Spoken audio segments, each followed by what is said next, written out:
An asynchronous course is all about giving the students control over when they complete tasks in the course. But how do you make sure they don't just leave things to the last minute? What do you do when groups have legitimate reasons for being late? Is there a way to support student development of time management skills in a course like this? Hi everyone, and welcome to In-House Remote Learning, a channel dedicated to presenting a way to design and implement an asynchronous communication learning environment. My name is Wilhelm Lindholm, and in this short video, we will look at how implementing a system of flexible deadlines can help students claim ownership over their schedule and help them develop their time management skills. First, I'll explain why asynchronous courses need and benefit from flexible deadlines. Next, I'll present how this flexibility works in practice in my course.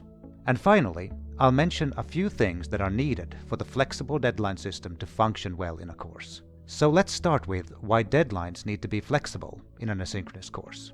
Since this course concept focuses on projects that have a heavy collaborative element with teams of up to 6 students, schedule conflicts are unavoidable. Fixed deadlines would make these conflicts increase group tension and lead to many missed deadlines. Instead of demanding all the groups progress at the same pace, by introducing a deadline management aspect to the course, we can turn schedule conflicts into an empowering learning experience.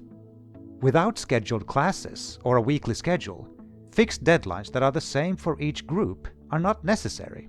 Giving groups the option of moving deadlines increases their sense of agency in the course, while at the same time retaining their responsibility that the work will ultimately get done in time.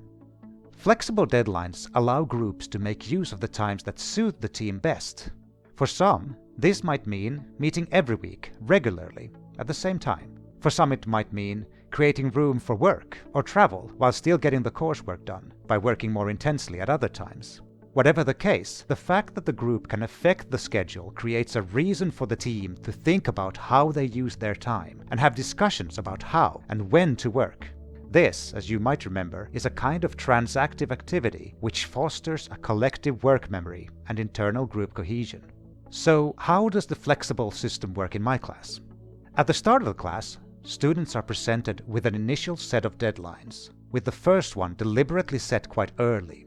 They are then told they can request extra time and move the deadlines. They're explicitly told that taking control of the schedule like this is part of the course's learning outcomes.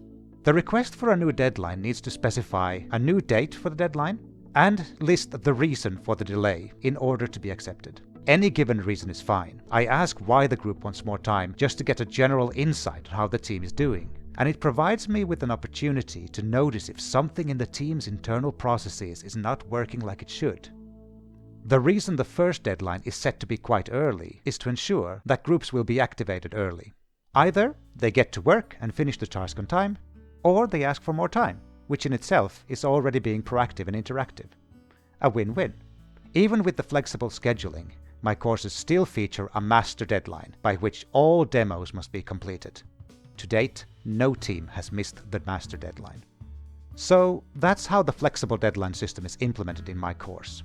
Let's finally take a look at a few things that are needed for this to work well. First, the students need to be able to gauge the total amount of projects in the course easily.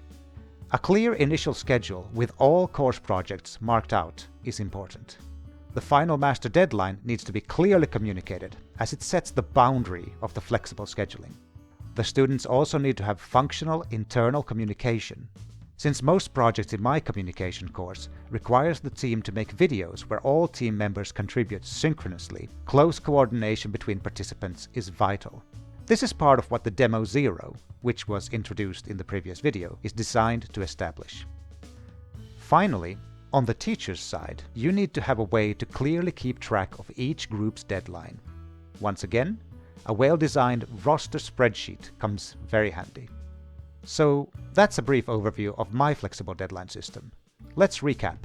Flexible deadlines just make sense in a course where progress is not linked linearly with certain things happening for all groups during particular weeks. To ensure that everyone in a group of 6 can participate in each demo, flexibility is needed to avoid unexpected and expected scheduling conflicts. The responsibility that follows with this flexibility empowers the students' sense of agency, and lets them improve their time management skills. In my course, students are presented with an initial schedule with quite an early first deadline, and are then told that modifying the schedule is not only allowed, but part of the course learning experience. To change a deadline, they must suggest a new date and give a reason for the change. There is also an unmovable master deadline by which all projects need to be done, to set a clear boundary for the coursework.